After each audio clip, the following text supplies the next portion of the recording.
रही हो, मगरिबी कल्चर तुम्हारे यहाँ पाया जाता है, पश्चिमी सभ्यता, वेस्टर्न कल्चर आज हमारे मुस्लिम मुआशरे के अंदर आया है। क्यों? क्या मुस्लिम औरतों को ये पता नहीं वेस्टर्न कल्चर और वेस्टर्न ममालिक, वेस्टर्न कंट्रीज ये चाहती है कि सारी दुनिया के मुसलमान मर्द औरत एक साथ मिलकर नाचो डांस करते हुए नजर आए।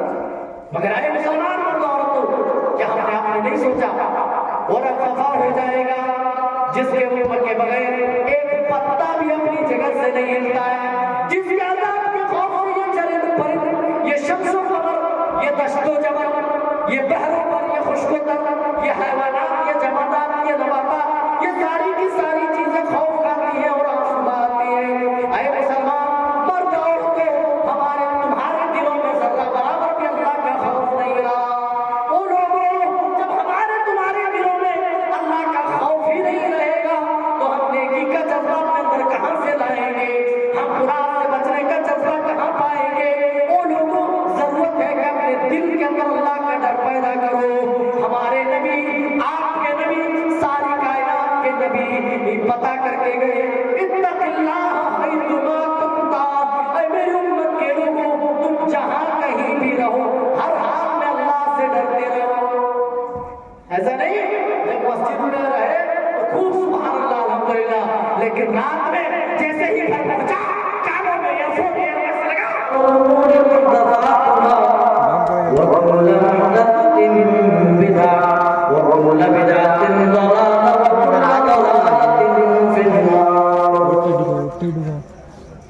फ़अऊज़ु बिल्लाहि समीउल अलीम मिनश शैतानिर रजीम। बिस्मिल्लाहिर रहमानिर रहीम।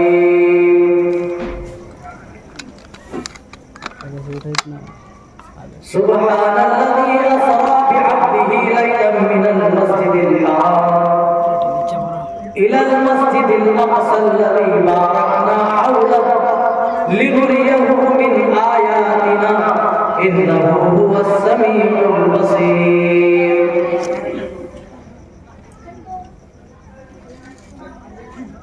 रब्बि इश्रह ली सदरी वयस्सिर ली अमरी वहलुल उक़दतम मिन लिसानी यफ़क़हू क़ौली। अल्लाहुम्मा रब्बि ज़िदनी इल्मा।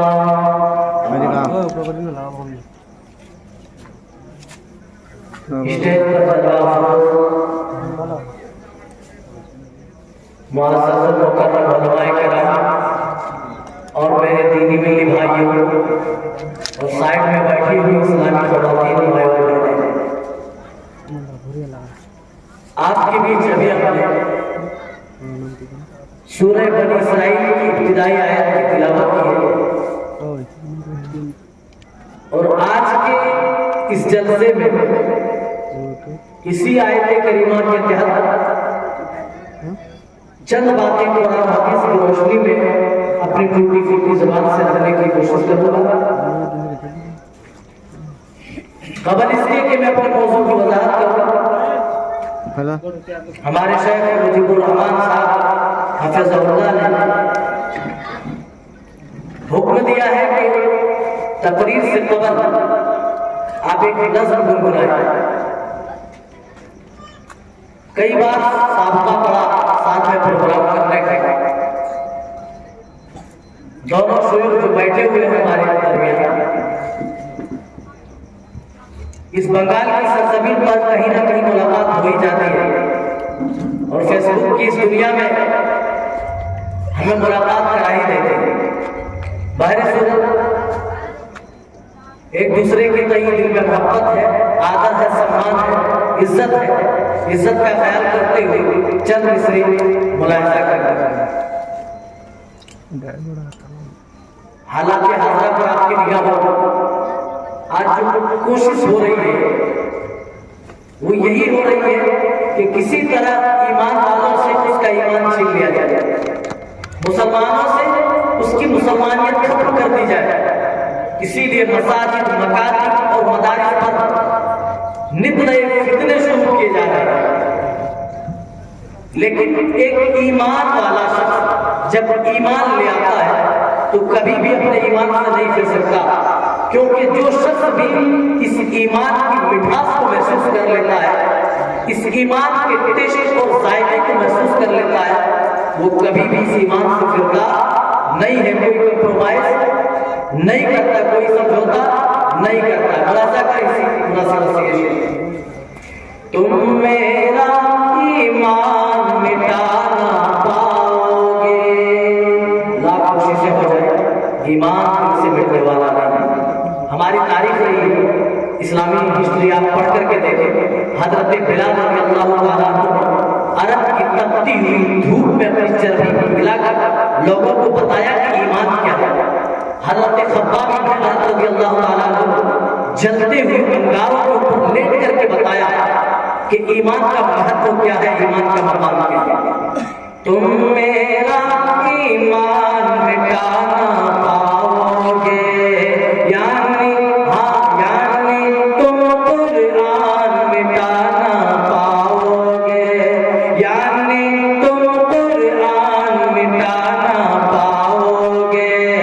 तुम मेरा ईमान मिटाना पाओगे, यानी तुम कुरान मिटाना पाओगे। मिट जाओगे दुनिया से नादानो तुम, मिट जाओगे दुनिया से नादानो तुम। पैगंबर की शान मिटाना पाओगे, पैगंबर की शान मिटाना पाओगे, यानी तुम कुरान मिटाना पाओगे। कभी फिरऔन को भी अपनी हुकूमत पर बड़ा नाज़, क़ारून को भी अपनी दौलत पर बड़ा घमंड था, लेकिन कुरान गवाही देता है फ़ख़सफ़ना बिही व बिदारिहिल अर्ज़, हमने क़ारून के खजाने उसके महल समेत हमने जमीन बोझ कर दिए। इसीलिए अपनी ताकत पर कभी भी इतराना नहीं चाहिए। आज इसराइल अपनी क्रूज मिसाइल पर इतरा रहा, अपनी साइंस और टेक्नोलॉजी पर इतरा रहा, और अल्लाह ताला का ये कानून रहा है कि जिसने भी घमंड और तकब्बुर किया इस जमीन पर, अल्लाह ताला ने उसे नेस्तनाबूद करके मिट्टी में गिराया। इसीलिए हम नसीहत यही करते हैं, अपनी ताकत पर अगर इतराएगा तो यकीनन खाक में मिल जाएगा, तो यकीनन खाक में मिल जाएगा। अब रहा बनकर अगर उभरोगे तुम, अब रहा बनकर अगर उभरोगे तुम, फिर अबाबीलों का लश्कर आएगा, फिर अबाबीलों का लश्कर आएगा। ना हम दहशत कर रहे हैं, ना आतंकवाद है, हम सच्चे पक्के मुसलमान हैं और लोगों को इंसानियत की दावत देते हैं। हक पे जीने हक पे मरने वाले हैं, पार दमों से दरिया करने वाले हैं, पार दमों से दरिया करने वाले हैं। हक पे जीने हक पे मरने वाले हैं।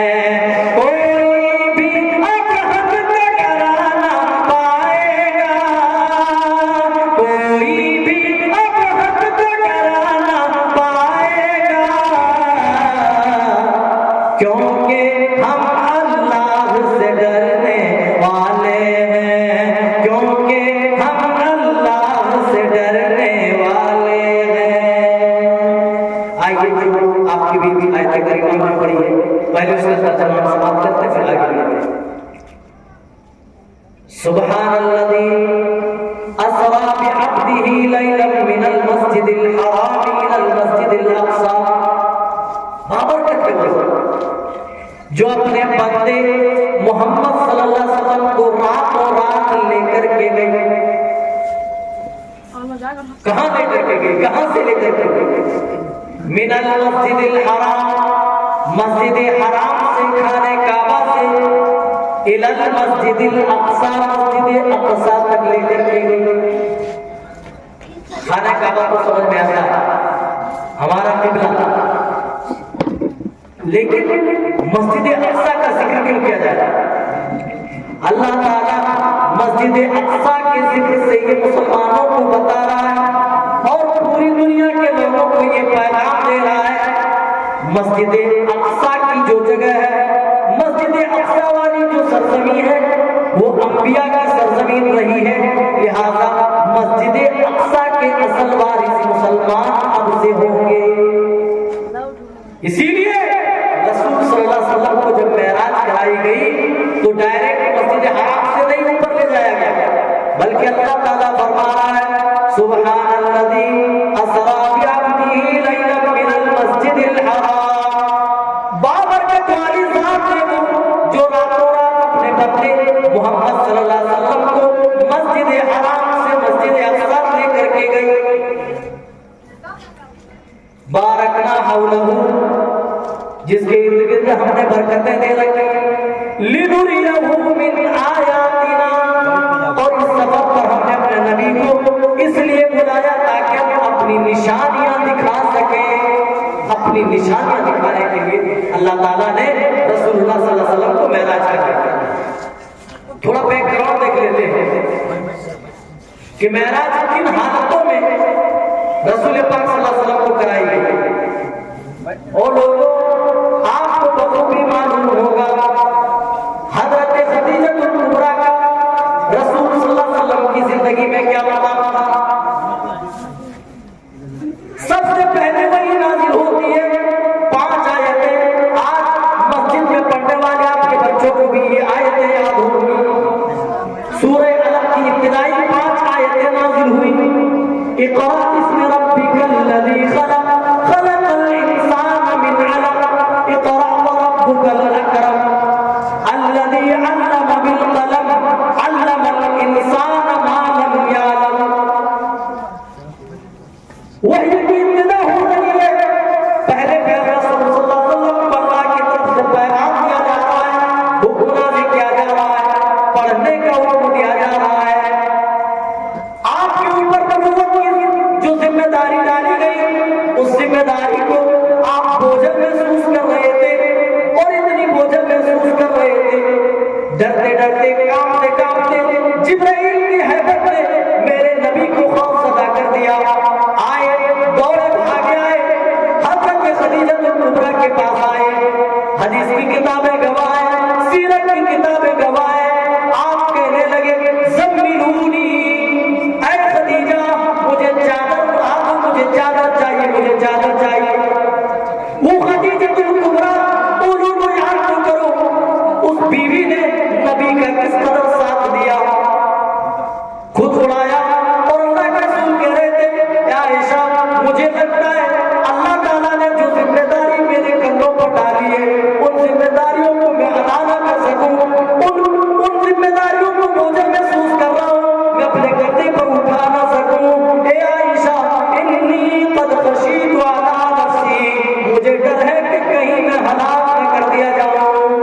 कौन था मेरे भाइयों जो नबी को दिलासा दे रहा था? कोई आपकी पहली बीवी, आपकी सबसे बड़ी बीवी, आपकी चहेती बीवी खदीजतुल कुबरा थी। कहने लगी कल्ला वल्लाहि ला युखज़ीकल्लाहु अबदा, ऐ मेरे सरताज, अल्लाह ताला कभी भी आपको हलाक नहीं होने देगा। आप तो गरीबों के मामा हैं, यतीमों के बंदा हैं, आप तो दूसरों के दुख दर्द में काम आते हैं, आप तो यतीमों का सहारा है। ऐ अल्लाह के रसूल, आप परेशान लोगों की परेशानियां दूर करते हैं। अल्लाह की कसम, अल्लाह ताला आपको हलाक बर्बाद नहीं होने देगा। जब एक बीवी अपने शौहर को डट करके सपोर्ट करे तो शौहर को कहीं ना कहीं बड़ी हिम्मत आ जाती है। नेक बीवी जब अपने शौहर को सपोर्ट करती है तो उससे बढ़कर कोई ताकत सामने नजर नहीं आता। जब भी मक्के वाले आपको परेशान करके जख्म देते, खदीजतुल कुबरा आपको दिलासा दिया करती। इसीलिए आप जिंदगी पर खदीजतुल कुबरा को नहीं भूले। और खदीजतुल कुबरा जब दुनिया से चली गई, जब वफात पा गई, मेरे रसूल तब भी अपनी खदीजतुल कुबरा को याद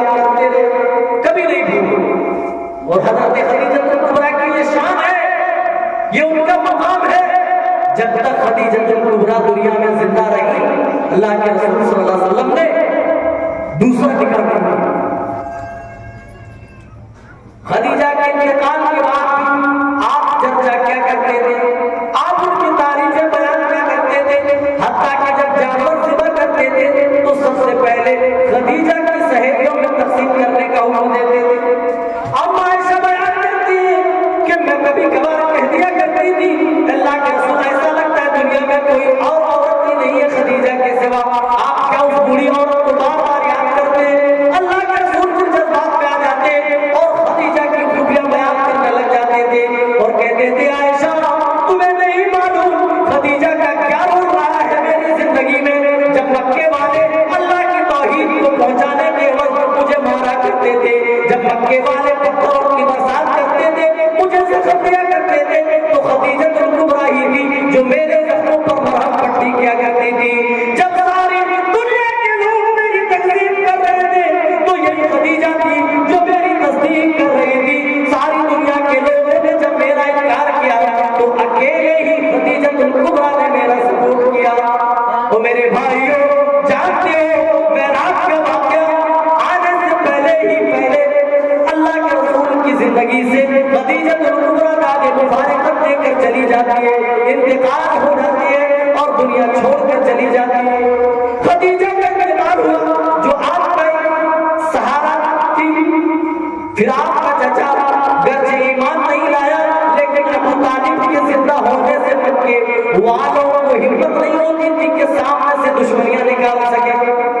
अबू तालिब सामने खड़े हो जाते थे। एक मर्तबा आए बड़े बड़े सरदारा और कहने लगे, ऐ मोहम्मद, ऐ अबू तालिब, अपने भतीजे मोहम्मद को समझा दो।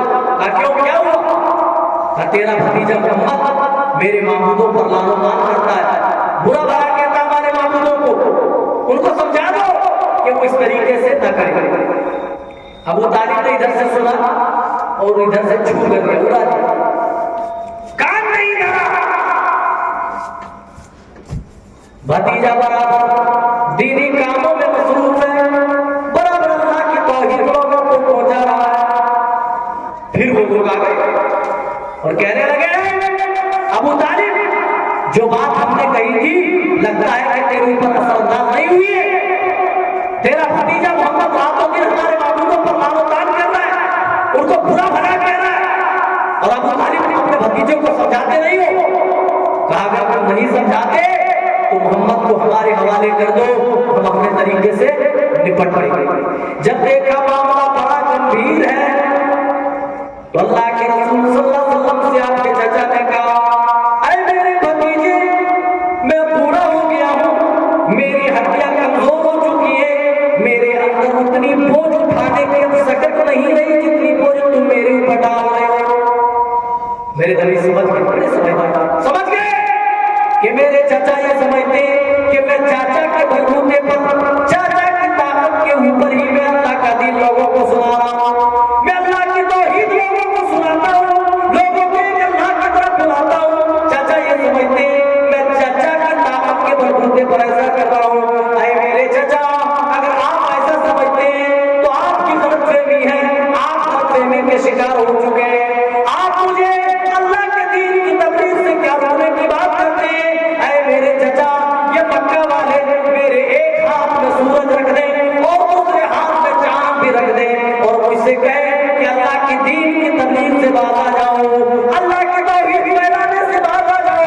ऐ मेरे चचा सुन लो, या तो मैं लड़ता लड़ता इसी तौहीद की खातिर, अल्लाह के दीन की खातिर इसी रास्ते में शहीद कर दिया जाऊंगा, या फिर मैं इसी रास्ते में लड़ते लड़ते अल्लाह ताला मेरे यहाँ तो फतह नुसरत कर देगा। तो दुनिया ने देखा अभी चंद लोग थे जब आपकी किताबें नमाज पढ़ रहे थे, दाढ़ी में छुप छुप करके नमाज पढ़ा करते थे, अबू बकर, उमर और चंद सहाबा। लेकिन वो दौर भी आया जब आप हज्जतुल विदा फरमा रहे थे, हदीस की किताबें गवाह कि आपके पीछे आपकी किताबें नमाज पढ़ने की वालों की तादाद 1.25 लाख थी। 1.25 लाख सहाबा किराम से आप हज्जतुल विदा के मौके पर खिताब कर रहे थे। वो दिन था जब गिने चुने लोग आपकी किताबें नमाज पढ़ते थे, लेकिन नबी की इस दावत पर अल्लाह ने इस कदर बरकत दी के 1.25 लाख का मजमा आपका खिताब एक साथ सुबह अंदाजा। जो अबू तालिब आपकी जिंदगी में एक सपोर्ट की हैसियत रखता था, वो अबू तालिब भी ईमान लाए बगैर दुनिया से चला गया। आप भी अपनी दावती कामों में मसरूफ रहे।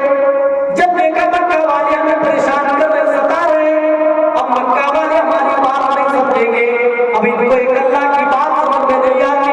मक्का वाले डायरेक्ट यही कहा करते थे, कुरान गवाही देता है, मक्का वाले जो जवाब दिया करते थे, आजा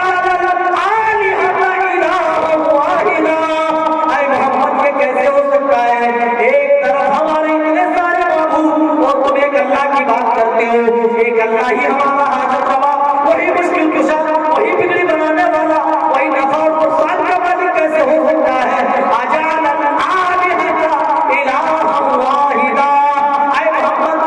नाम को कहाँ रखेंगे, ऐ मोहम्मद मनाम क्या करेंगे, हम उसका क्या करेंगे, ऐ मोहम्मद और 360 औरतें और माबूद हमारे पड़े हुए हैं, उन माबूदों को हम कहाँ छोड़ देंगे, एक अल्लाह के मुकाबले में हम इन सबको कैसे छोड़ देंगे। क्या इन माबूदों के मुकाबले सिर्फ एक अल्लाह पर ही ईमान ले आए। जब देखा कि ये लोग समझने वाले नहीं, ये लोग सुनने को तैयार नहीं, मेरे रसूल ने ताइफ का सफर ताइफ का रुख किया। वो लोगों इतना लंबा सफर है, इतना लंबा सफर, उस जमाने में घोड़े, गधे, खच्चर और ऊंटों की सवारी हुआ करती थी। उस जमाने में फ्लाइटें नहीं चला करती थी, ट्रेनें नहीं चलती थी, बसें नहीं चलती थी। उस जमाने में जानवरों के जरिए से सवारी की जाती थी, जानवरों के जरिए से। लेकिन मेरे रसूल ने ताइफ की सवारी में आपने जानवरों की भी सवारी आपने नहीं ली, बल्कि तने तनहा हज़रत बिलाल को साथ लिए पैदल चले गए, पैदल गए थे, किसी के घर रुके भी नहीं थे।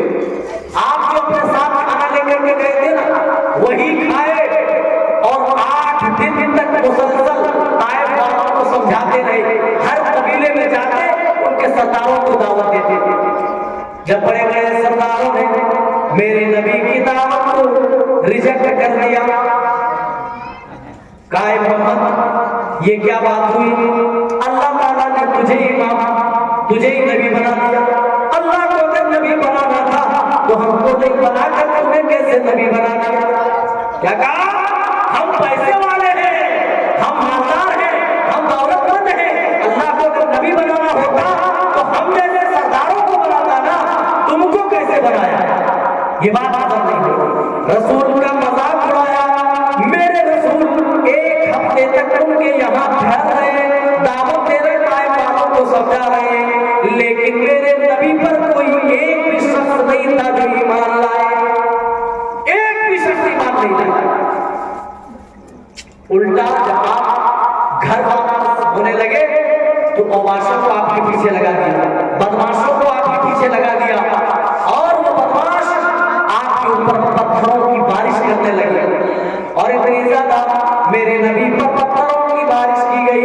वो लोगों, आज हम दीन का काम करते, जलसा जुलूस करते, कोई थोड़ा दुश्मनी से जवाब दे दे, हम अपने कलेजे को ठंडक नहीं पहुंचा पाते। वो लोगों, ये दावत का काम है, ये बच्चों का खेल नहीं है, ये फूलों की सेज नहीं है, ये दावत का काम बड़ी कुर्बानियों वाला काम है, ये बेवकूफिया वाला काम है। इसमें पत्थर भी खाने पड़ सकते हैं, गालियां भी सुननी पड़ सकती है, ताने भी सुनने पड़ सकते हैं। आप देखिए, जब भी आप अच्छा काम करने के लिए उठे, तान खींचने वाले 2-3 जरूर मिलेंगे, है कि नहीं। हर जमाने में ऐसा होता, जब भी आप अच्छा काम करने के लिए उठेंगे, आपके अपने लोग आपकी टांग खींचेंगे, टांग खींचेंगे। मेरे नबी के साथ ऐसे, लेकिन फिर भी आप दावती कामों में मसरूफ रहे। वो लोगों एक भी शख्स नहीं था जो मेरे नबी की दावत पर लबैक कहे, लेकिन मेरे नबी ने दिल नहीं छोटा किया। आप फिर भी दावत दे रहे थे, लेकिन मक्का वालों, ताइफ वालों को तो हदी पार कर दी, आपके पीछे बदमाशों को लगा दिया जो आपके ऊपर पत्थरों की बारिश कर रहे थे। इस कदर पत्थरों की बारिश की गई, मेरे नबी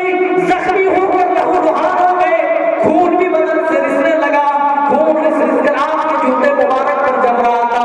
आपको जब होश आया, जानते हो उसी पत्थरों की बारिश की वजह से, खून के ज्यादा निकल जाने की वजह से आप कश खाकर वहीं गिर गए थे।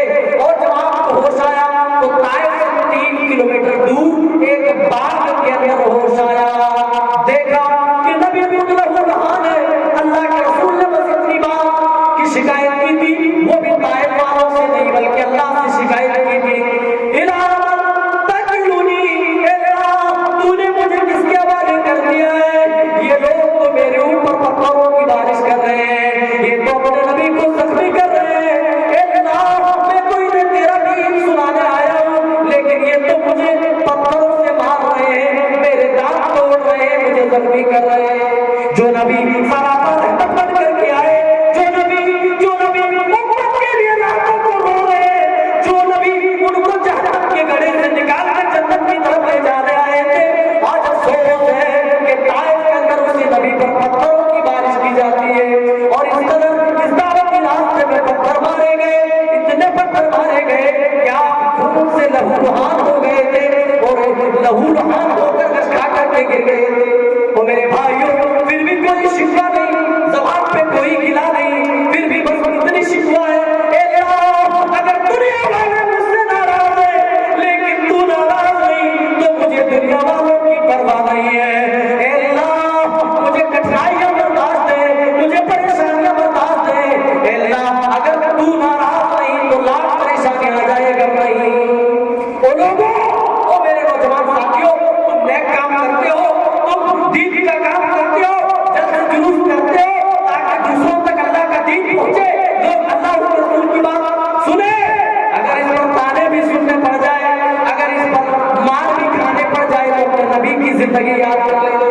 मेरे नबी ने शिकवा नहीं किया, गिला नहीं किया, बस यही कहा, अल्लाह अगर तू राजी है तो इनकी नाराजगी का मुझे कोई एहसास नहीं।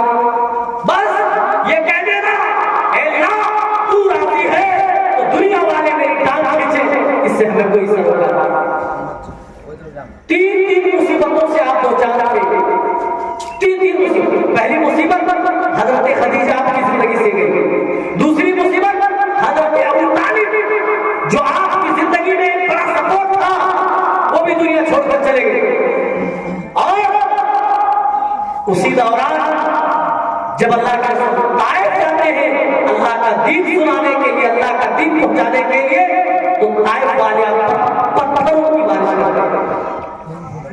3 बड़ी परेशानियों से आप दो चार हो रहे थे, तो अल्लाह ताला ने आपको ऊपर बुलाया और इसके जरिए से पैगाम दिया, अपने नबी को तसल्ली दी, ऐ मेरे नबी, अगर सभी वाले आपको सता रहे हैं, आपको परेशान कर रहे हैं, आपको नाराज कर रहे हैं, तो आसमान वाले को देखो, आसमान वाले आपका किस कदर गर्मजोशी से इस्तेमाल करते हैं।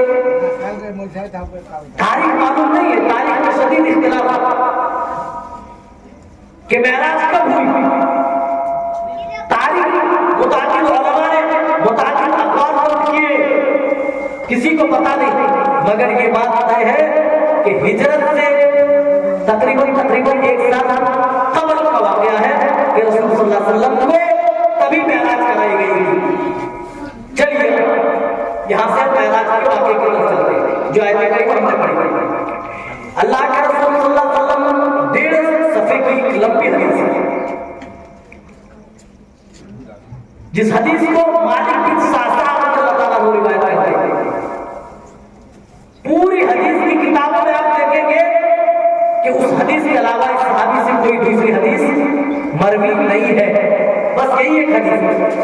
मालिक बिन सासा रिवायत करते हैं, कहते हैं अल्लाह के रसूल सल्लल्लाहु अलैहि वसल्लम ने इरशाद फरमाया, मैं उम्मे हानी के घर लेटा हुआ था, हज़रत जिब्राइल आए और घर की छत को खोला गया, घर की छत मारी से खोला गया, कहते कि अंदर आए और मुझे उठाकर हतीम के पास ले आए। हतीम जानते हैं, काबे के पास एक छोटा सा चबूतरा टाइप का है, उसको हतीम कहा जाता है। जहां नमाज पढ़ने को रसूलुल्लाह सल्लल्लाहु अलैहि वसल्लम ने काबे के अंदर नमाज पढ़ना बना दिया है कि जो शख्स हतीम के अंदर नमाज पढ़े गोया कि उसने काबे के अंदर नमाज पढ़ ली। कहते हैं उस हतीम के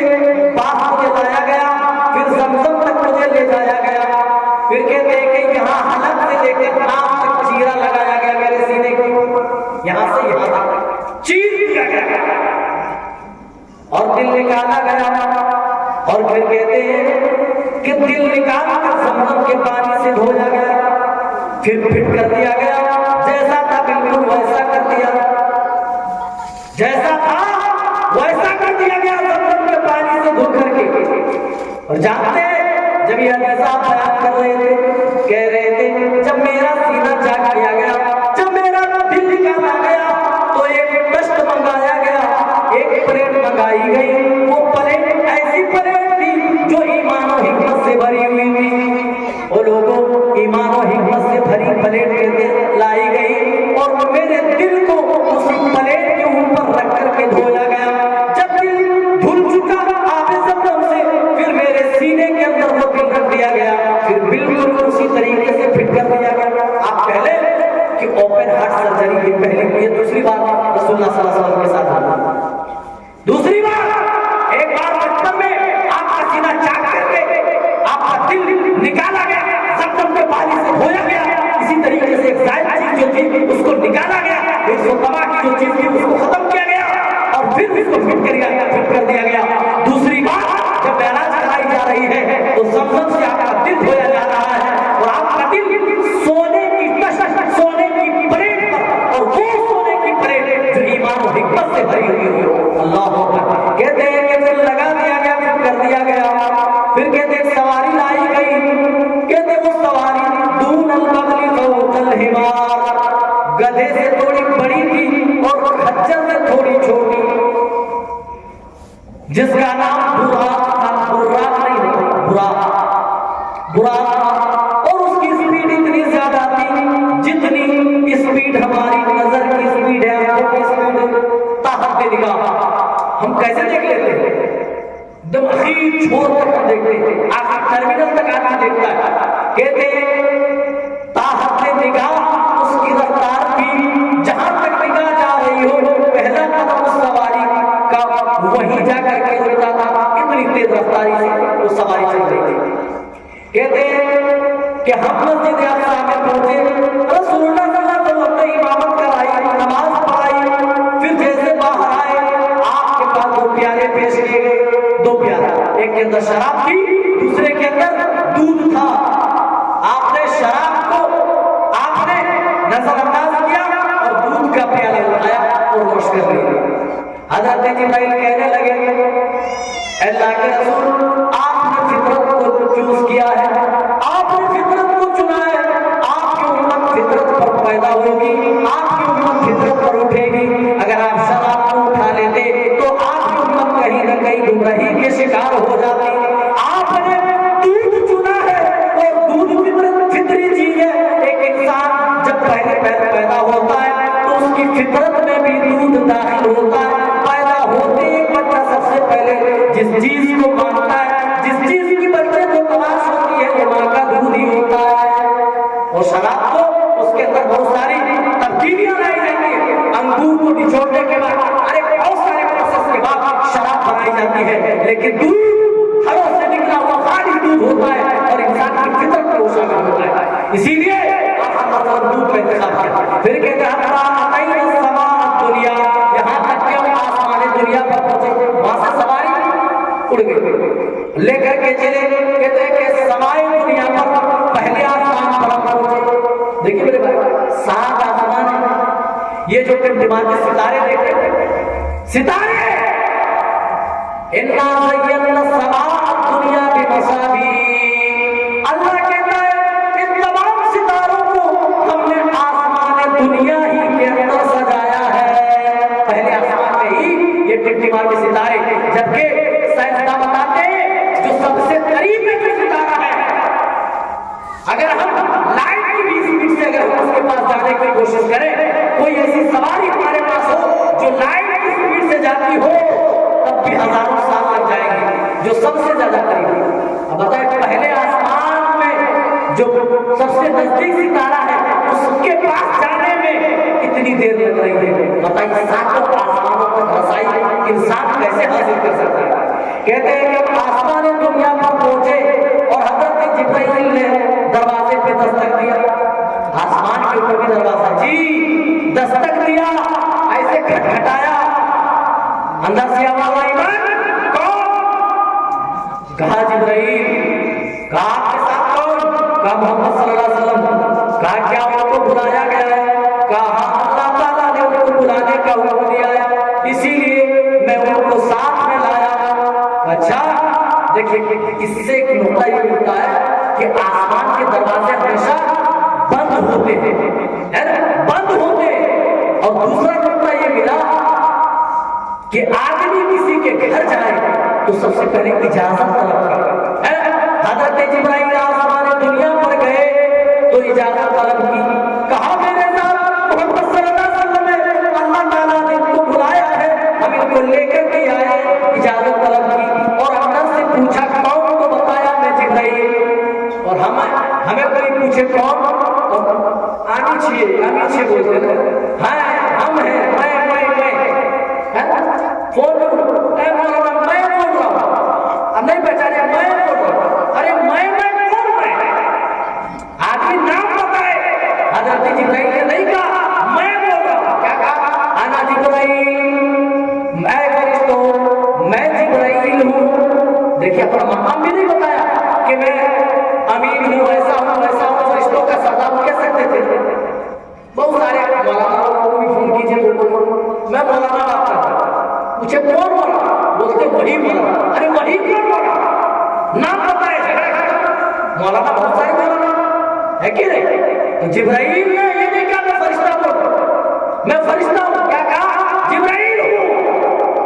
तो इससे ये नुकता मिलता है जब किसी के घर जाए और घर वाला पूछे कि कौन, तो आदमी मैं ना करे, बल्कि अपना नाम बताए, अपना मकाम भी ना बताए कि मैं सरपंच हूं, मैं मुखिया हूं, मैं एमपी हूं, एमएलए हूं, प्राइम मिनिस्टर, ये भी नहीं बताए, बल्कि नाम बताने काफी है। आसमान का दरवाजा खोला गया, कहते हैं कि हजरत आदम अलैहिस्सलाम से मुलाकात हुई। हजरत आदम अलैहिस्सलाम ने रसूल पाक सल्लल्लाहु अलैहि वसल्लम का इस्तेमाल किया। मरहबन बिक, का आपका नाम स्वागत, आपका नाम मुबारक हो, स्वागत वेलकम। ऐ मेरे बेटे, ऐ मेरे प्यारे नबी, आए तशरीफ रखे। हजरत आदम से मुलाकात हुई तो हजरत जिब्राइल ने कहा कि आपके बाप हजरत आदम है, आप इनको सलाम करें। इससे ये नुकता मिलता है कि घर आने वाला बैठे रहने वाले को सलाम करेगा, यानी आने वाला खुद सलाम करेगा। फिर दूसरे आसमान पर जब गए तो हजरत ईसा अलैहिस्सलाम से मुलाकात हुई और यहिया अलैहिस्सलाम से मुलाकात हुई। हजरत ईसा और हजरत यहिया अलैहिस्सलाम दोनों आपस में मुसेरे भाई थे, खालादार भाई जिसे उर्दू में बोलते हैं, मुसेरे भाई है ना। इन दोनों की माएं आपस में क्या थी? बहनें थी। हजरत ईसा और यहिया से दूसरे आसमान पर मुलाकात हुई। फिर कहते हैं कि तीसरे आसमान पे पहुंचे तो तीसरे आसमान पे हजरत यूसुफ अलैहिस्सलाम से मुलाकात हुई। चौथे आसमान पे पहुंचे, चौथे आसमान पर हजरत इदरीस अलैहिस्सलाम पर हजरत इदरीस अलैहिस्सलाम से मुलाकात हुई। और तमाम आसमानों में आपका स्वागत किया जा रहा है, आपका वेलकम किया जा रहा है, आपको खुशामदीद कहा जा रहा है। तमाम आसमानों में आपको खुशामदीद कहा गया, आपको अहलन व सहलन मरहबा कहा गया, वेलकम और स्वागतम कहा गया। और फिर पांचवें आसमान पर हजरत हारून अलैहिस्सलाम से मुलाकात और छठे आसमान पर हजरत मूसा अलैहिस्सलाम से मुलाकात। हजरत मूसा अलैहिस्सलाम से मुलाकात के बाद रसूल पाक सल्लल्लाहु अलैहि वसल्लम जब वापस ऊपर जा रहे थे और जब ऊपर चले गए तो हजरत मूसा अलैहिस्सलाम रोने लगे। पूछने वाले ने पूछा, ऐ मूसा क्यों रोके? कहा ये शख्स जो आया था मेरे बाद दुनिया के अंदर नबी बनाकर भेजा गया, लेकिन अरे देखो ना, अरे देखो उनका मकाम देखो, मर्तबा देखो, उनकी उम्मत मेरी उम्मत से ज्यादा जन्नत के अंदर जाएगी। मेरे बाद ये शख्स नबी बनाकर भेजा गया, लेकिन इस नबी की उम्मत मेरी उम्मत से कहीं ज्यादा जन्नत के अंदर होगी। इसका ये मतलब नहीं कि हजरत मूसा अलैहिस्सलाम हमसे जलन में और हसद में रो रहे थे, नहीं, बल्कि अपनी उम्मत के तय हमदर्दी का इजहार कर रहे थे। उन लोगों, हर नबी को अपनी उम्मत से हमदर्दी होती है,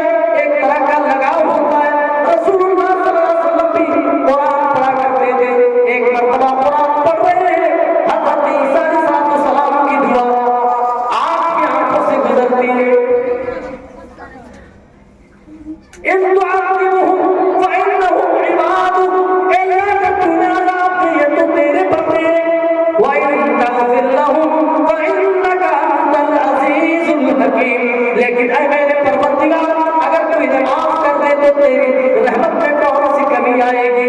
तू ही तो गालिब हिम्मतों वाला है, तेरी शान में बड़ा क्या कमी आएगी? अभी ये दुआ पढ़ ही रहे थे कि हज़रत इब्राहीम की दुआ भी आंखों के सामने आई, रब्बी इन्नहुम अज़ल्लू कसीरन मिनन नास, अल्लाह इन माबूदों ने तो बहुत सारे लोगों को गुमराह कर दिया है। अल्लाह फमन तबिअनी, जो मेरी इत्तिबा कर रहे फइन्नहु मिन्नी, वो तो मेरे रास्ते चलने वाले, वो तो मेरे फॉलोअर हैं, वो तो मेरे मानने वाले।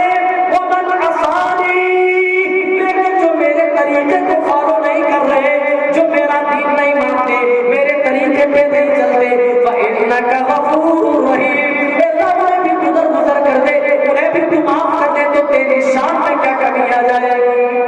अल्लाह के रसूल ने दोनों नबियों की दुआ पढ़ी और सारों के तार आंसू बहाने लगे।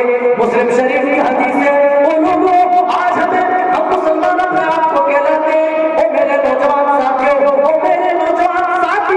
गौर तुम करो, आज तुम फिर भी एक्टरों के दीवाने बन रहे हो, उनके तरीके पे चलते हो, वो पेट ऊंची पहने तो तुम भी पहनते हो, वो पेट नीचे पहने तो तुम भी पहनते हो, वो साइड से बाल कटाकर बीच में मुर्गे की तरह छोड़ दे तुम भी ऐसे बाल कटाते हो, वो कानों में बालियां पहने तुम भी पहनते हो, वो टी-शर्ट फाड़ कर पैंट फाड़ करके पहने तुम भी पहनते हो, जबकि तुम्हें वो जानता भी नहीं है, तुम्हें वो पहचानता भी नहीं है, तुम्हारा नाम तक उन्हें मालूम नहीं है। इसके बावजूद भी तुम आज किसी क्रिकेटर के फॉलोअर बने हो, तुम किसी फिल्म एक्टर के दीवाने बने हो, और लोगों जो नबी तुम्हारे लिए रो रहे हैं, रातों को उठ करके तुम्हारे लिए आंसू बहा रहे हैं, आज तुमने उस नबी के तरीके को फरामोश कर दिया। वो मेरी कौम की बेटियों भाओ, तुम्हें भी खदीजतुल कुबरा की जिंदगी रास न आई, तुम्हें भी अम्मा आयशा की जिंदगी नहीं आई, तुम्हें भी फातिमा की जिंदगी पढ़कर फातिमा ज़हरा की जिंदगी अपनाने की जरूरत थी, लेकिन तुम भी फिल्मी एक्टरों की, तुम भी दिलदादा बनती जा रही हो, तुम भी मगरिबी तहजीब और उसके अफकार, उनके ख्यालात, उनके नज़रियात के आज तुम हामिल बनती जा रही हो। मगरिबी कल्चर तुम्हारे यहाँ पाया जाता है, पश्चिमी सभ्यता, वेस्टर्न कल्चर आज हमारे मुस्लिम माशरे के अंदर आया है। क्यों? क्या मुस्लिम औरतों को ये पता नहीं? वेस्टर्न कल्चर और वेस्टर्न ममालिक, वेस्टर्न कंट्रीज ये चाहती है कि सारी दुनिया के मुसलमान मर्द औरत एक साथ मिलकर नाचो डांस करते हुए नजर आए, मगर अरे मुसलमान मर्द औरतों, क्या हमने आपने नहीं सोचा और खफा हो जाएगा जिसके ऊपर के बगैर एक पत्ता भी अपनी जगह से नहीं हिलता है, जिसके अल्लाह के खौफ से ये चरिंद परिंद, ये शम्सो कमर, ये दश्तो जबर, ये बहरों पर, ये खुश्को कर, ये हैवानात, ये जमादात, ये नबातात, ये सारी की सारी चीजें खौफ खाती है और आंसू बहाती है। ऐ मुसलमान मर्द औरतों, हमारे तुम्हारे दिलों में जरा बराबर भी अल्लाह का खौफ नहीं रहा।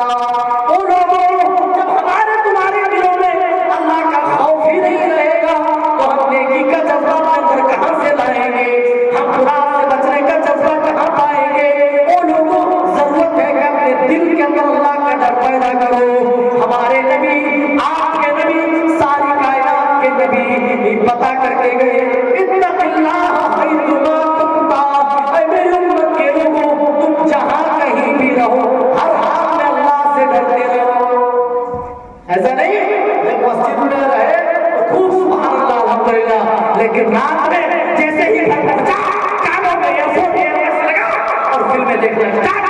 अज़ान हुई, मुअज्जिन मस्जिद के मिनारे से आवाज बुलंद कर रहा है, हय्या अलस सलाह, आओ नमाज के लिए आओ, हय्या अलल फलाह, ओ कामयाबी की दौड़ लगाने वालों, कामयाबी तो नमाज पढ़ने में। हम खुद को 4 रुपए कमा कर समझते हैं कि हम कामयाब हो गए। मुअज्जिन 5 वक्त बताता है कि कामयाबी मस्जिद के अंदर है, आ जाओ नमाज पढ़ो, आज रब राजी होने को तैयार है, अपने रब को मना लो, राजी कर लो, बोलो तो तुम कामयाबी की तरफ नहीं जा रहा।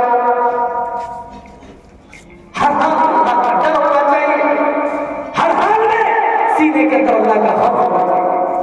बाहर से मेरे भाइयों, मूसा अलैहिस्सलाम अपनी उम्मत के लिए दुआ कर रहे थे, अपनी उम्मत के तैयार सुबह रहे थे। फिर अल्लाह के रसूल सल्लल्लाहु अलैहि वसल्लम साथ में आसमान पर पहुंचे। साथ में आसमान पर हजरत इब्राहिम अलैहिस्सलाम से मुलाकात। कहते हजरत इब्राहिम अलैहिस्सलाम बैत मामूर का सहारा लिए बैठे थे, ऐसे सहारा लेकर बैठे हुए थे। और बैत मामूर जानते हो कौन सी जगह है? जिस तरह खाना काबा है ना दुनिया में, वैसे आसमानों के ऊपर बैत मामूर है। खाने काबे का तवाफ फरिश्ते भी करते, इंसान भी करते हैं, लेकिन बैत मामूर का तवाफ और उसमें इबादत सिर्फ फरिश्ते करते हैं। रसूल सल्लल्लाहु अलैहि वसल्लम ने फरमाया बैत मामूर के अंदर रोजाना 70,000 फरिश्ते बैक वक्त एक साथ दाखिल होते हैं। कितने? 70,000। और कहते हैं जो फरिश्ता एक बार उस बैत मामूर के अंदर दाखिल हो गया, फिर क़यामत तक दूसरी बार दाखिल होने की बारी नहीं आएगी। वमा यअलमु जुनूद रब्बिका इल्ला हुव। कितने फरिश्ते हैं? 70,000 फरिश्ते रोजाना बैत मामूर के अंदर दाखिल हो रहे हैं।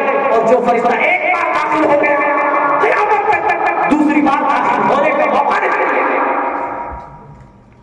सिर्फ इबादतें अगर काफी होती मेरे भाई, अगर सिर्फ इबादतें ही मकसूद होती तो फरिश्ते काफी नहीं थे।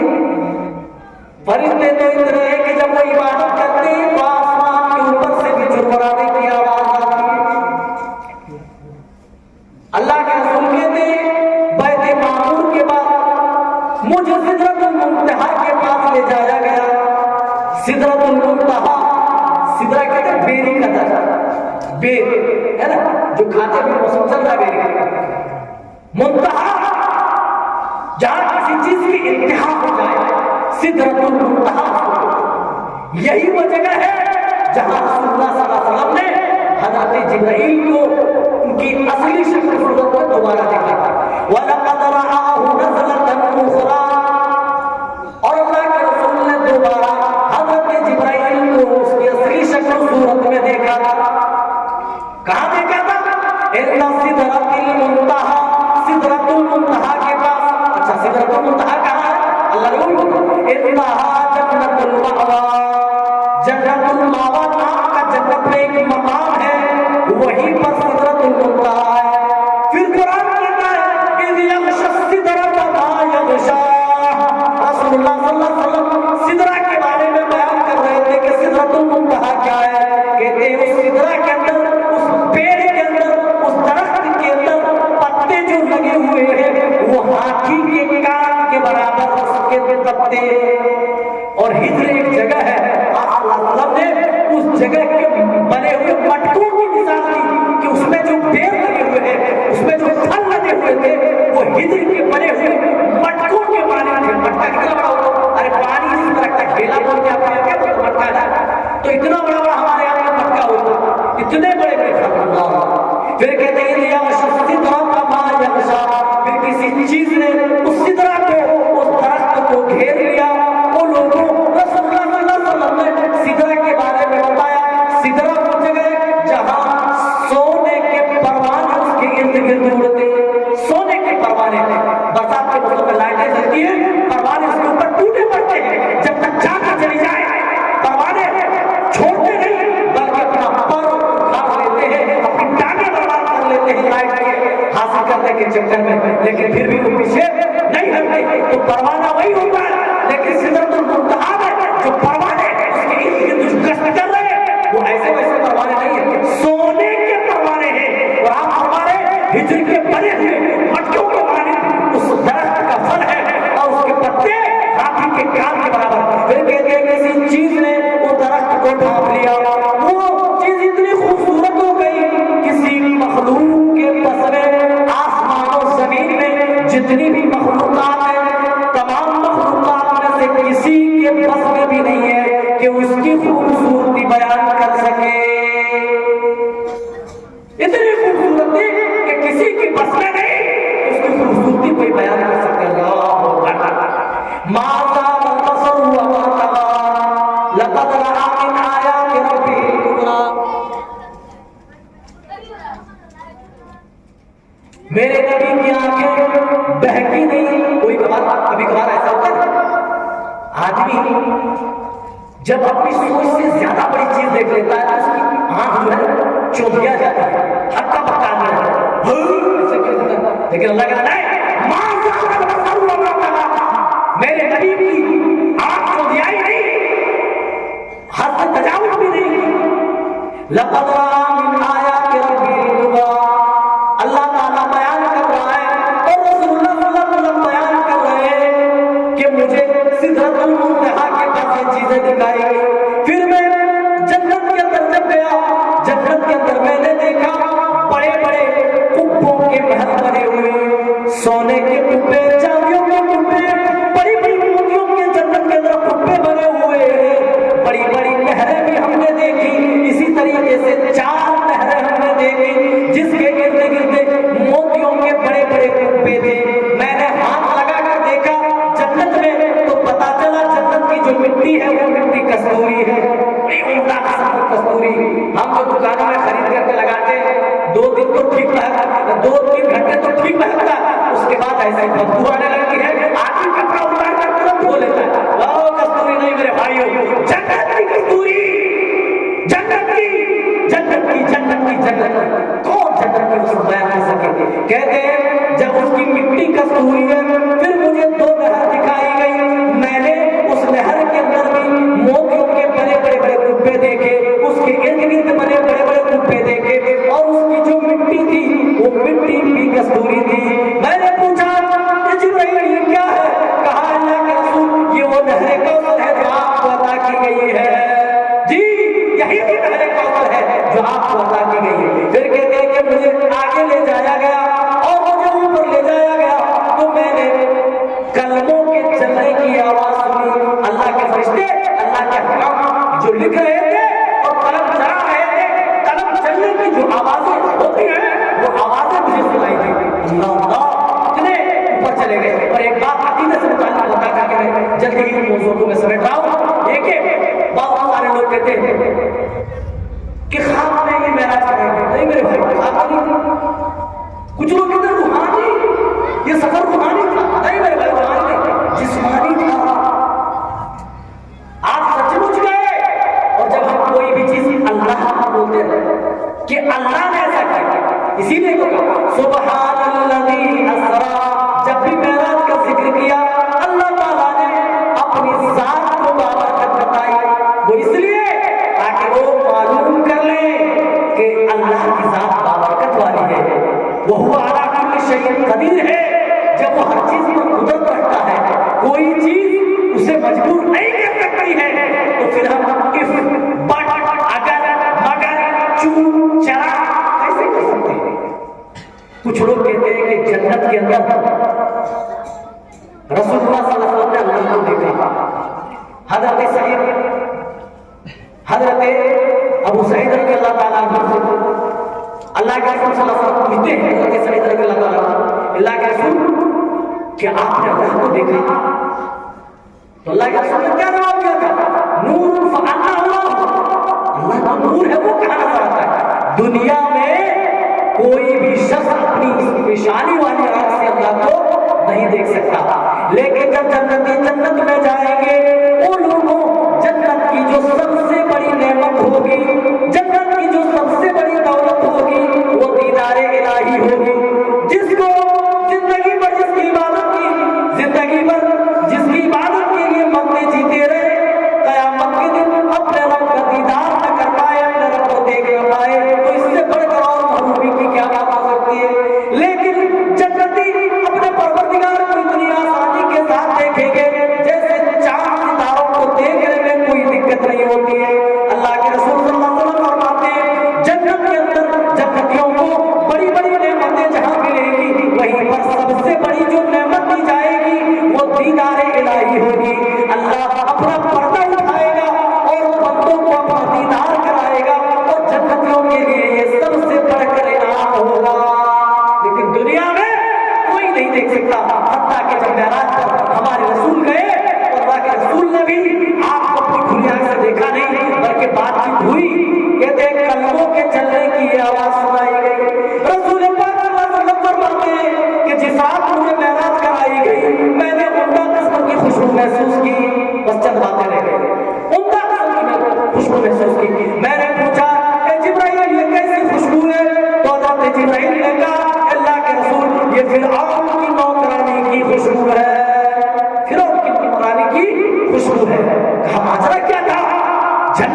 की खुशबू, उसका कारनामा क्या था?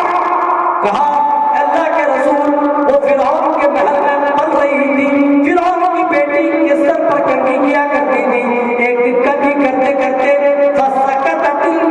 मिदियत मिन यदहा, कंघी उसके हाथ से अचानक गिर गई। तो उस नौकरानी की जबान से बिस्मिल्लाह का जुमला निकला। तो फिरौन की बेटी ने पलट कर पूछ लिया, तू किसका नाम लेती है? हाँ मुझे पता है, तू मेरा बाप का नाम लेती है। कहा नहीं नहीं, मेरा रब तेरा बाप नहीं है, बल्कि मेरा रब तो वो है जो सिर्फ मेरा ही नहीं बल्कि तेरा भी रब है और तेरे बाप का भी रब है। कहा तू जानती है तेरा अंजाम क्या होगा? तुझे पता है तेरा अंजाम क्या होगा? वो लोगों जो तौहीद को समझ ले, जो ईमान का मजा चख ले, वो ईमान के तई हर तरह की कुर्बानी बर्बाद करने को तैयार हो जाता है। नौकरानी कहती है हाँ हाँ, शौक से जाकर अपने बाप को बता दो मैं तुम्हारे बाप को अपना रब नहीं मानती। फिर आया और कहने लगा अलग रब्बन मिन गैरी, ऐ मेरे महल का पलने वाली औरत, ऐ मेरे टुकड़ों पर पलने वाली नौकरानी, तेरी जुर्म कैसे हुई कि मुझे रब मानने के बजाय तुम दूसरे को रब मानो? अलग रब्बन गैरी, क्या मेरे अलावा भी तुम्हारा कोई रब है? वो नौकरानी बोल उठती है, ओ मेरी कौम की बेटियों, तुम्हें ईमान का पता नहीं, झूठी प्यार और झूठी मोहब्बत के नाम पर तुम अपने ईमान का सौदा करती हो। फिरौन की नौकरानी के पास कैसा ईमान था?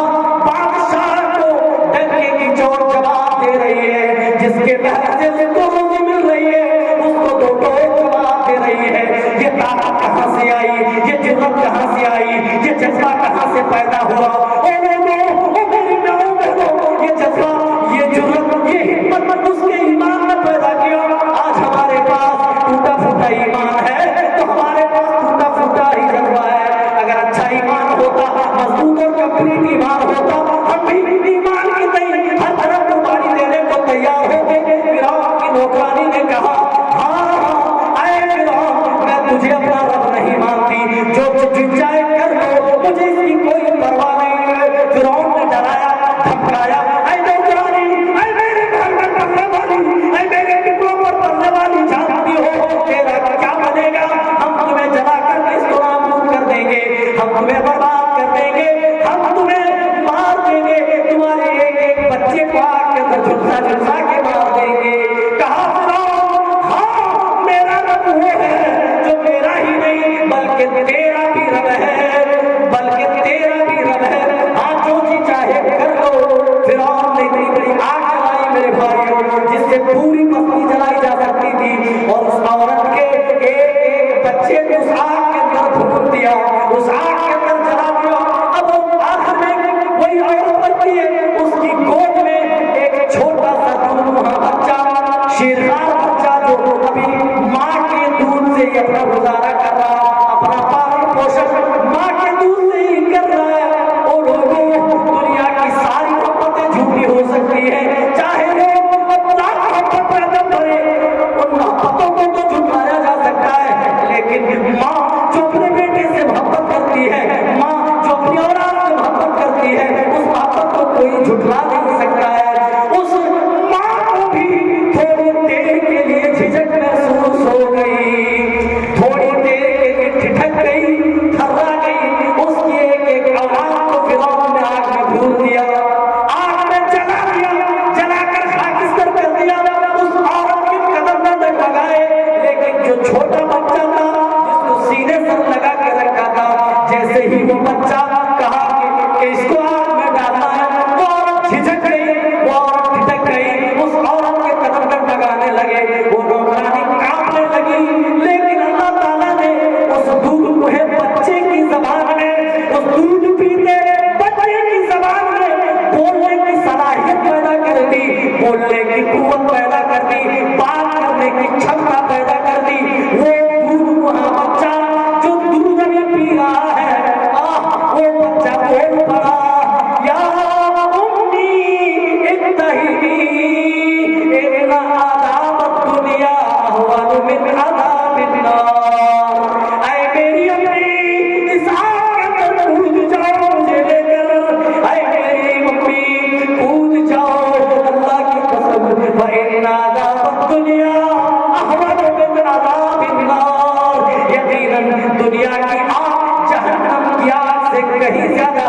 है, कहीं ज्यादा सस्ती है। ओ मेरी दोनों की बेटियों को जरा अंदाजा लगाओ, उस औरत के पास कैसा ईमान था, उस मोहतरामी के पास कैसा जज्बा था।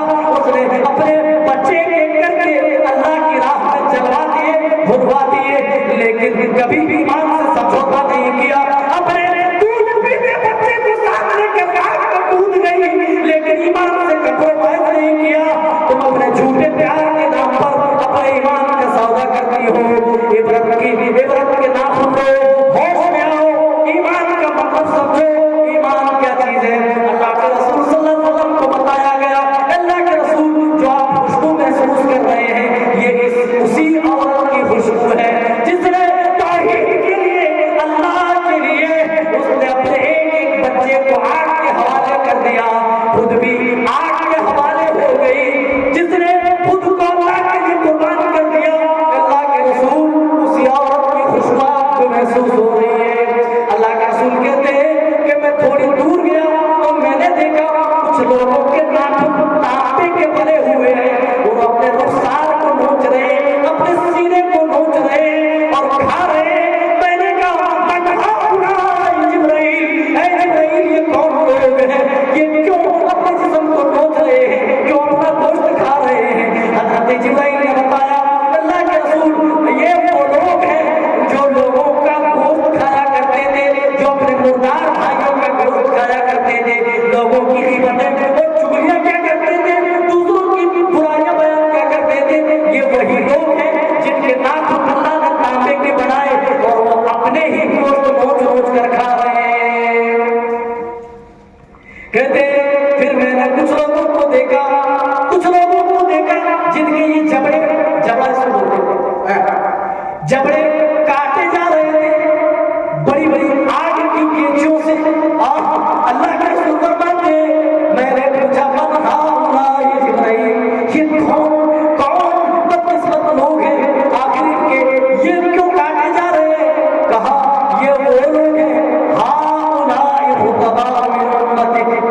ओ मेरे भाइयों जरा गौर करो, अल्लाह के रसूल ने जो जवाब दिया उस जवाब पर जरा गौर करो। फरमाया हाउलाए खुतबा उम्मतिक, ये मेरी उम्मत के खुतबा है, ये समझाने वाले लोग हैं, ये मेरी उम्मत के उलमा हैं। यअमुरून अन्नास बिल बिर, जो लोगों को नेकी का हुक्म तो देते थे, वयनसौना अनफुसहुम वहुम यतलूनल किताब, और अपने आप को भूल जाते थे। यानी दूसरों को नमाज पढ़ने की तलकीन तो करते थे, लेकिन खुद जाकर सो जाते थे। दूसरों को नेकी की तरफ बुलाते तो थे, लेकिन खुद उस नेकी की तरफ नहीं बढ़ते थे। ये वही लोग हैं जो दूसरों को भलाई की तरफ तो लाते थे, लेकिन खुद को भलाई पर नहीं उतारते थे। अल्लाह के रसूल फरमाते, हज़रत जिब्राइल कहते, अल्लाह के रसूल, ये वही लोग हैं जो इस तरीके की हरकत करते थे। आज इसीलिए उनके जबड़े काटे जा रहे हैं, उनके जबड़े आज यहाँ फाड़े जा रहे हैं। वो लोगों, आखिरी बात बता कर मैं बात को समेट रहा हूँ, खत्म कर रहा हूँ। महराज में ही रसूल सल्लल्लाहु अलैहि वसल्लम को 3 तोहफे अता किए गए, 3 तोहफे। पहला तोहफा, हर उस आदमी की मग़फ़िरत जिसका खातिमा तौहीद पर हो जाए, जो सही मनहज, सही अक़ीदा लेकर अल्लाह के पास जाए, शिर्क ना करे, अल्लाह की तौहीद में ज़र्रा बराबर भी शिर्क ना करे, सही तौहीद लेकर के जाए। अल्लाह ने उसकी बख्शिश का ऐलान कर दिया है। अगर उसने कबीरा गुनाह किया और तौबा नहीं की, हम उसकी सजा जहन्नम में देंगे, लेकिन उसको हम फिर जन्नत के अंदर भी दाखिल करेंगे सजा पूरी करने के बाद। दूसरा जो इनाम दिया वो सूरह बकरा की आखिरी आयत है, आमन रसूल बिमा उनज़िला इलैहि मिन रब्बिही वल मुमिनून। वो लोगों, आज बड़े बड़ों को कुल औज़ु फलक याद नहीं, कुल औज़ु बिरब्बिन नास याद नहीं, आज हमें कुरान की सूरतें याद नहीं है, जबकि कुरान की सूरतें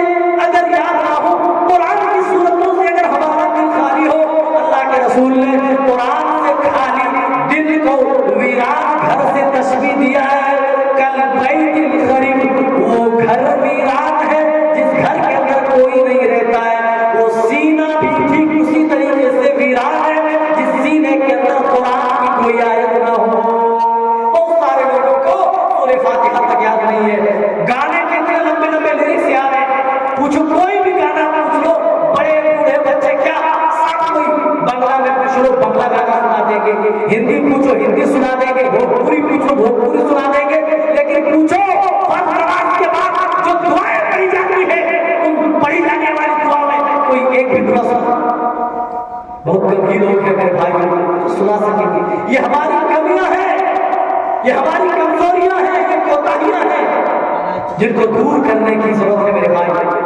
कहते कि सूरह बकरा की आखिरी आयतें मुझे दी गई, इसकी फजीलत रसूलुल्लाह सल्लल्लाहु अलैहि वसल्लम ने बहुत ज्यादा बताई है, लिहाजा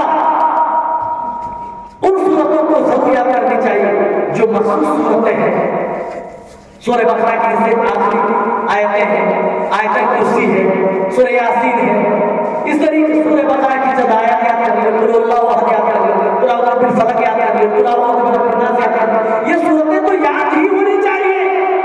फिर कहते हैं कि मेरी उम्मत को ये एजाज अल्लाह ताला ने बख्शा, वमन हम्मा बिहसनतिन फलम यअमलहा कतबहा अल्लाहु इंदहु हसनतन कामिला।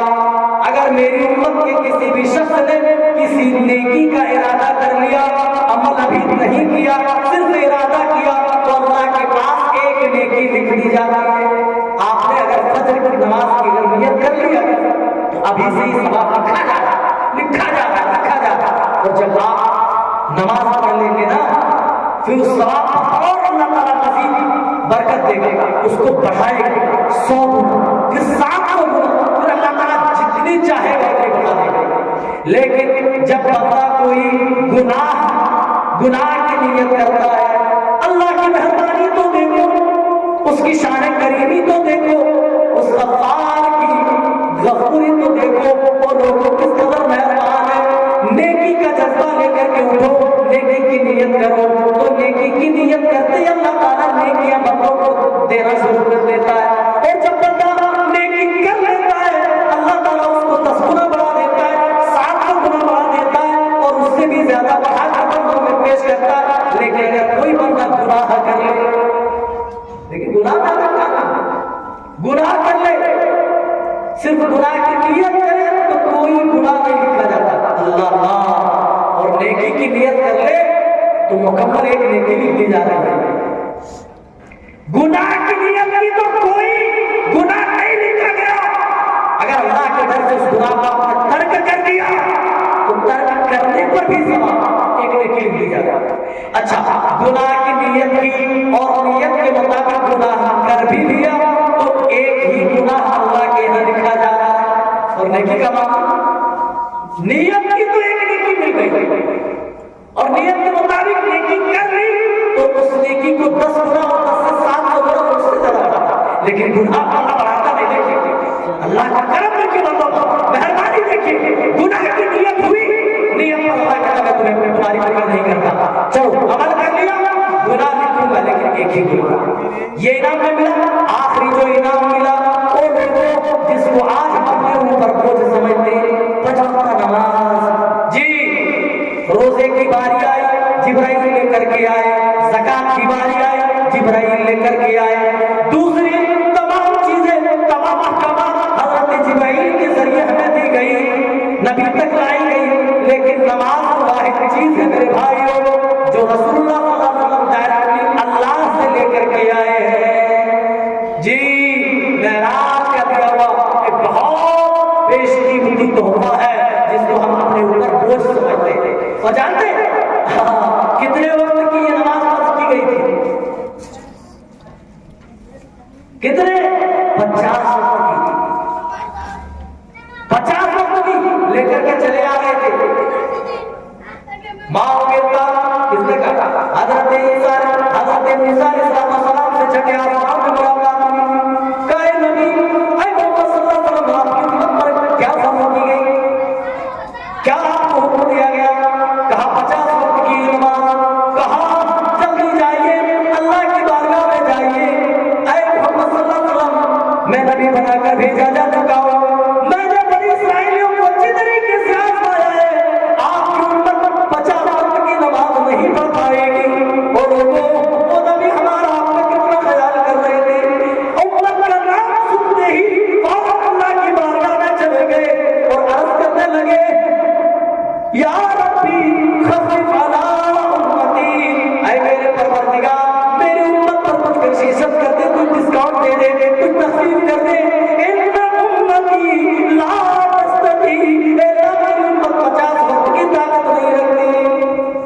अल्लाह ने कहा जाओ 40 रह गए, 10 कम कर दिए, लेकर चले आ रहे थे। फिर हजरत मूसा ने पकड़ लिया, कहा कितनी रही, कितनी कम हुई, 10 कम हो गई, 40 रह गए। कहा फरजेला, कहा एक बार आओ चाहिए। अरे आपकी उम्मत 40 वक्त के भी नहीं पढ़ पाएगी, अरे मोहम्मद मेरा तजर्बा बोलता है, आप फिर जाइए, आपकी उम्मत नहीं अदा कर पाएगी। उम्मत का नाम सुनते बार बार अल्लाह की बारगाह में जाकर कहने लगती है या रब्बी अला उम्मती, ऐ मेरे परवरदिगार मेरी उम्मत पर कुछ डिस्काउंट दे दे, कुछ छूट दे दे, अल्लाह कुछ नमाज से कम कर दे, कुछ तस्लीम कर दे। इतना उम्मती ला तस्ती, अल्लाह मेरी उम्मत इसको अदा नहीं कर पाएगी। अल्लाह ताला फिक्र करता है। हजरत मूसा अलैहिस्सलाम से मुलाकात होती गई और हजरत मूसा अलैहिस्सलाम से मुलाकात होने की वजह से बार बार अल्लाह के रसूल सल्लल्लाहु अलैहि वसल्लम अल्लाह की बारगाह में कोशिश कराते रहे, डिस्काउंट लेते रहे, हत्ता कि 5 नमाजें बच गई, 5 नमाजें बची, लेकर आए छठे आसमान पर। फिर हजरत मूसा अलैहिस्सलाम ने पूछा अब कितनी रही, कहा 5 रह गई है। कहा फिर जाइए मूसा 50 से 40, 40 से 30 से 20, 20 से 10, 10 से 5 रह गई है, अरे 5 तो बढ़ी गई। मैं बनी इस्राइल के दरमियान अरे मोहम्मद तभी बनाकर भेजा जा चुका हूं, 2 वक्त की नमाजें भी उन पर भारी पड़ा करती थी। मेरा तजुर्बा कहता है 5 वक्त की नमाजें भी आपकी उम्मत अदा नहीं कर पाएगी। ऐ मोहम्मद सल्लल्लाहु अलैहि वसल्लम एक बार और चले जाइए, अल्लाह से कुछ और कम करा लीजिए।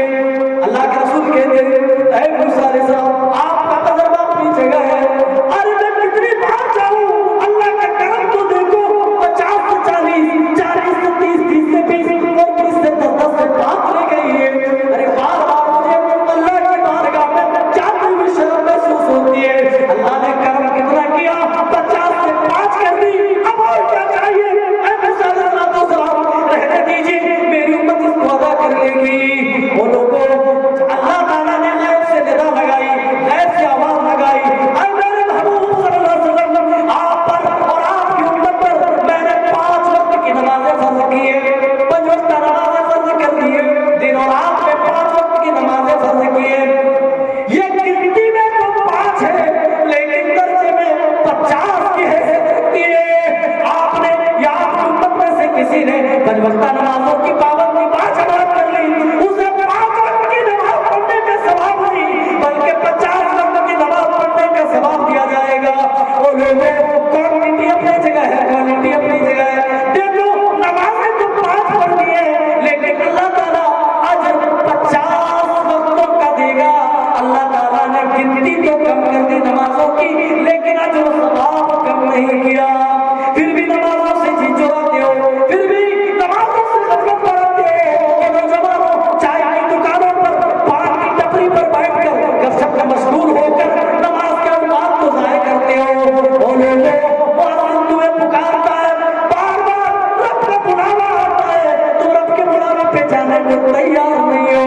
तो बताओ मेरे भाइयों, अल्लाह ताला हमारे ऊपर रहम करे तो कैसे करे, अल्लाह ताला हमारे ऊपर करम करे तो कैसे करे। शायद हम ये सोच रहे हो कि मूसा अलैहिस्सलाम के कहने पर अल्लाह के रसूल सल्लल्लाहु अलैहि वसल्लम और चले गए होते तो कम से कम कुछ और कम हो जाता। और मेरे भाइयों ठीक है, आपकी सोच जायज है, आप सोच सकते हैं, सोचने का कोई पैसा नहीं करता है, सोचिए और सोच सकते हैं। लेकिन एक बात मैं बड़े दावे से कहता हूँ, वो मेरे भाइयों अगर इस उम्मत पर 2 वक्त की भी नमाजें रहती तब भी ये उम्मत उस पर बहानेबाजी करती। जिनको नहीं पढ़ना है 2 वक्त की नमाजें भी उनके ऊपर भारी पड़ती, वो 2 वक्त से भी जी चुराते। अरे मैं पूछना चाहता हूँ जो 5 वक्त नमाजों की पाबंदी करते हैं उनके पास भी तो बीवी बच्चे हैं, उन्हें भी तो कमाने धमाने की फिक्र है, उन्हें भी तो घर बनाना है, उनके बच्चे भी तो स्कूल में पढ़ते हैं, उनको भी तो अपनी बच्ची की शादी करनी है, उनको भी घर गृहस्थी संभालना है, वो भी दुनियादारी में उतने ही मसरूफ है जितने तुम मसरूफ हो। उनको टाइम मिल जाता है नमाज के लिए और तुम्हें टाइम नहीं मिलता है। वो लोगों जिन्हें नहीं पढ़ना वो बहाने पे बहाना करता जाता है, जो नहीं पढ़ता वो जुमे में नहीं पढ़ता, वो रमजान के रोजे पर कर देता है, वो जुमे में नमाज़ छोड़ देता है, वो किसी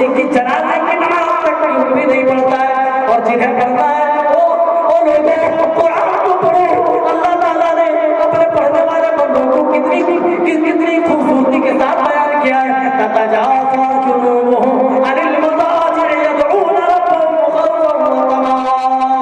जो पढ़ने वाले बंदे हैं वो पढ़ता नमाज़ तो पढ़ते ही पढ़ते हैं, जब सारी दुनिया नींद की आगोश में चली जाती है ये वो बंदे होते हैं, अल्लाह कहता है उनके पहलू बिस्तरों से अलग होते हैं, बहुत कम ही सोया करते हैं, उनकी रातें सजदों में और उनकी रातें अल्लाह के हुजूर तहज्जुद पढ़ते हुए गुजरती है और अल्लाह की बारगाह में दुआएं करते हैं, ऐ हमारे रब तू जहन्नम की अज़ाब को हमसे दूर कर देना,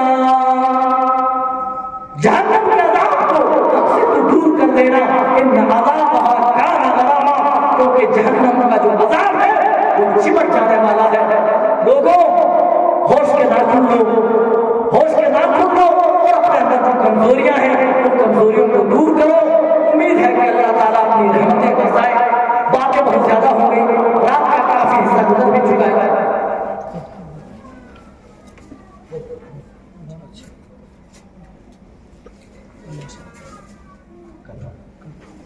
इंशाअल्लाह फिर कल भी प्रोग्राम रहेगा और कल भी बहुत सारी बातें आनी हैं दूसरे मौजूद से मुताल्लिक, इसीलिए मैं ज्यादा दूर ना देते हुए ताकि आप भी अपनी नींद ले, आप भी टाइम से नमाज पढ़ सके।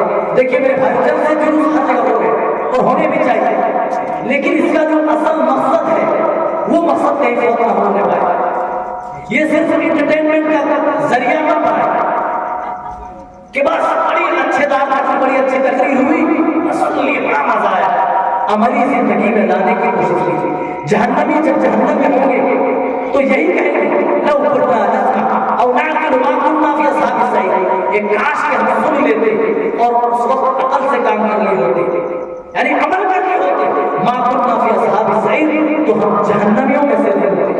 तो अमल करने के लिए सुनना भी जरूरी है। जो लोग ये कहते क्या सुनेंगे जलसे, कोई नमाज कोई रोजे की बात नहीं, लेकिन नहीं, अल्लाह कहता है कि सुनना चाहिए।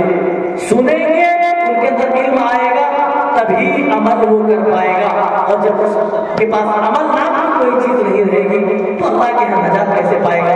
आइए रब्बुल आलमीन की बारगाह में हमसे दुआ करें, या रब्बुल आलमीन हमारे गुनाहों को दरगुजर फरमा दे, अल्लाह हमारी खताओं को दरगुजर फरमा दे, अल्लाह हमें बेशुमार कमियां कोताहियां हैं, अल्लाह उन कमियों को उन कोताहियों को दूर फरमा, हम सबको अल्लाह पर नमाजों की पाबंदी करने वाला बना, अल्लाह हम सबको पक्का सच्चा नमाजी बना, अल्लाह हमारी माँ बेटियों की इज्जत और नामुस की हिफाजत फरमा, अल्लाह आज जहाँ कहीं भी मुसलमान परेशान है मौला उनकी परेशानी दूर फरमा, अल्लाह जो बीमार है अल्लाह उनकी बीमारियां दूर फरमा, उनकी दवाइयों में से तंदुरुस्ती टूट टूट के भर दे, अल्लाह जो परेशान है मौला उनकी परेशानी दूर फरमा, अल्लाह जो तेरी रहमत को जा चुके हैं तू उन्हें गरीब रहमत अता फरमा, तू उन्हें करवट करवट चैन सुकून नसीब फरमा, अल्लाह जिन लोगों ने इस दीनी प्रोग्राम के लिए हिस्सा लिया है तू उन्हें अजर जज़ील अता फरमा, अजर अज़ीम अता फरमा, उन्हें और जज्बा अता कर अल्लाह, ताकि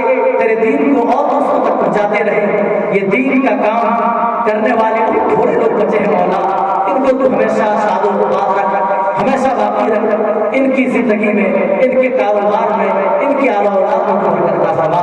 अल्लाह जिन लोगों ने भी इस प्रोग्राम के लिए हिस्सा लिया है, जिनके जितने भी कारकुनान, जितने भी मुंतज़िमीन, जितने भी जिम्मेदारान, जिस तरीके से अल्लाह हिस्सा लिया हो, अल्लाह उस सबको बेहतर बता फरमा। जिस मकसद के लिए ये अल्लाह का प्रोग्राम बचाया गया उस मकसद के लिए तू कबूल फरमा, उनकी हर जायज़ तमन्नाओं को तू कबूल फरमा। अल्लाह हम तेरे दर के भिखारी हैं, हम तेरे दर के मुजरिम हैं मौला, हम गुनाहों के पुतले हैं मौला, हम सब आदम के औलाद हैं, खताकार हैं, सियाकार हैं, रातों दिन तेरी नाफरमानियां करते हैं मौला, लेकिन तेरी रहमत से नाउम्मीद नहीं है।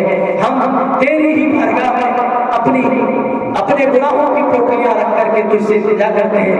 अल्लाह हम सबके गुनाहों को माफ फरमा, हम सबकी गर्दनों को जहन्नम की आग से अल्लाह दूर कर दे, हम सबकी गर्दनों को जहन्नम की आग से आजाद फरमा।